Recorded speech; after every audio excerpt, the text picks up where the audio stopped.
दिल्ली में किसकी सरकार बननी चाहिए?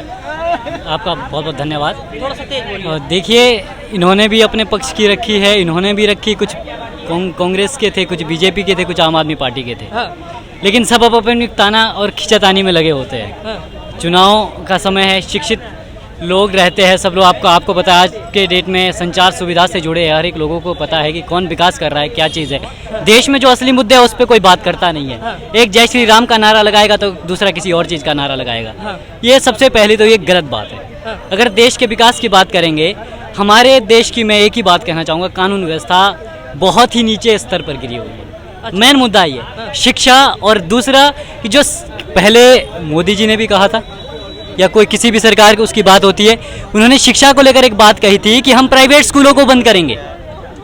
कहा था कि नहीं कहा था? या आपको भी ऐलान किया था कि प्राइवेट स्कूलों को बंद करने का काम करेंगे। वो प्राइवेट स्कूल अभी तक क्यों बंद नहीं हुए?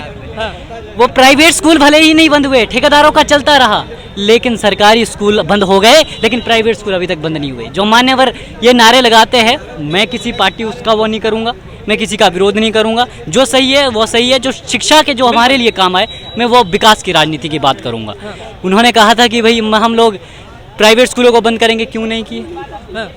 बताइए, मैं उन लोगों से पूछना चाहता हूं क्यों नहीं किए। आज सरकारी स्कूलों में ताले लग चुके हैं, उसमें बाबाजी भाई साहब बात सुनिए, मेरी बात सुनिए, फिर बताइए, आप उसके बाद बता सकते हैं। और उसके बाद आप देखते होंगे सरकारी स्कूलों में आपको दिख रहा है कि दिल्ली में बहुत विकास हो रहा है। जरा कहीं बाहर जाकर देखिए, किसी ऐसे क्षेत्र में जाकर देखिए, ऐसे पहाड़ों के क्षेत्र में जाकर देखिए, ऐसे जगह में जाकर देखिए जहां अभी तक वहां जो है और वहां की जो वहां से सुविधाओं से कहीं नेटवर्क सुविधा की प्रॉब्लम है, कहीं रोड की प्रॉब्लम है, तो कहीं अन्य कई अस्पताल की प्रॉब्लम है, कई ऐसी समस्याएं जो आज भी देश में अधूरी है।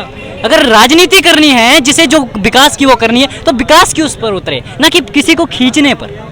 कानून व्यवस्था सबसे ढीली है। यहाँ पे आप किसी उसमें जाइए, इधर थाने में जाकर देखिए, दिल्ली की बात कर रहा हूँ मैं, दिल्ली तो देश की राजधानी है, यहाँ तो पुलिस को सशक्त रहना चाहिए था। वहाँ आप देखेंगे, वहाँ अगर आप देखते हैं तो उसमें अंदर उसमें जाएंगे तो रिपोर्टों को देखिए, इतनी रिपोर्टों ढेर तक पड़ी रहेगी। आप किसी को लिखाने जाएंगे तो पुलिस वाला तैयार नहीं होगा जब तक आप ये नहीं बताएंगे मैं किसी नेताओं के द्वारा भेजा गया हूँ या मैं किसी उसके द्वारा। क्या इस जनता में बाकी जनता, अगर कोई नेता नहीं बनेगा, अगर कोई नेता से संपर्क नहीं रखेगा, क्या उसकी नहीं सुनी जाएगी?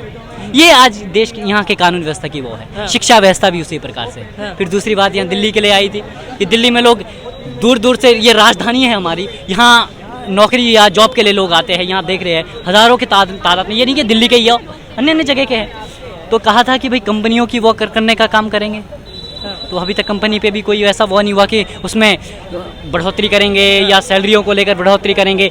आप देखते हैं मेरी कुछ माताएं बहनें जिनके पास आशाएं हैं, वो रोजगार के लिए जाती है, उनको जाकर पूछिए उनसे कि उनके साथ किस तरह से चीट किया जाता है। बड़े बड़े उद्योगपति, बड़ी बड़ी कंपनियां किस प्रकार से उन लोगों से वो कर रही हैं, वो पूछिए। विकास की राजनीति कीजिए, ना कि एक दूसरे के जय श्री राम फलाना। हम भी मानते हैं, हम भी अपने धर्म को हर एक लोग शायद से प्रिय मानता होगा, धर्म हर एक इंसान का होता है। मैं हिंदू हूँ तो मैं हिंदू धर्म को सर्वश्रेष्ठ मानता हूँ, या मुस्लिम है वो भी, उसके किसी के धर्म की आलोचना मैं नहीं करूँगा। आपके हिसाब से कौन ऐसा लीडर है देश के अंदर जो वाकई में अच्छा काम जिसने पहले किया है या वो कर रहा है?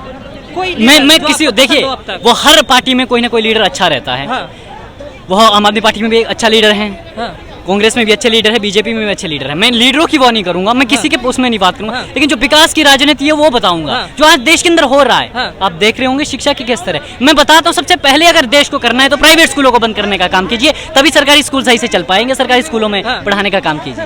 क्या लगता है प्राइवेट स्कूल बंद होने चाहिए देश में? सर नहीं, भाई का सुनो, मेरा मूड नहीं है मेरा। आज हम प्लानों, जो आप पहाड़ों से लोग, पहाड़ों के, अगर पहाड़ों के या अन्य क्षेत्र से, दिल्ली की बात छोड़िए, बाहर की उसमें देखिए, वहाँ से लोग क्यों गांव शहर की ओर भाग रहे हैं। सरकारी स्कूल में ताले लग चुके हैं, ये प्राइवेट स्कूल का जुमला खड़ा हो चुका है। प्राइवेट स्कूलों में मैं ये पूछना चाहता हूँ कि सरकार का भला हो रहा है? इसमें सिर्फ ये एक जुमला है, ये बड़े बड़े उद्योगपतियों का वो बेनिफिट हो रहा है। बच्चों की कोई पढ़ाई नहीं मिल पा रही है। वह टीचर प्राइवेट स्कूलों में भरे जाते हैं, जो टीचर अपनी वो टेस्ट फाइट नहीं कर पाते, वो नहीं हो पाते, तब जाके वहाँ पैसे देके लग जाते हैं, फिर अपने आप को कहते हैं हम अध्यापक हैं, हम बच्चों को पढ़ा रहे हैं। और गवर्नमेंट जो टेस्ट फाइट करके जो टीचर निकला है उस पर विश्वास नहीं है। ये सबसे बड़ी बात है कि अगर करना है तो प्राइवेट स्कूलों को बंद करिए और देश की कानून व्यवस्था को सही करिए। यहाँ चोरी चपाटी चलते रहती है, क्या वो ये सब सही नहीं हो सकता है? अब विदेशों में देखिए, सऊदी अरब का कानून देखिए, वहाँ चोरी होगी, वह पकड़ा जाएगा तो उसके हाथ काट दिए जाते हैं। ये नियम है बाहर के। ऐसी कानून व्यवस्था यहाँ भी लाने का काम कीजिए, विकास की राजनीति कीजिए, ना कि खींचातानी की राजनीति। ये मैं साफ तौर पर बता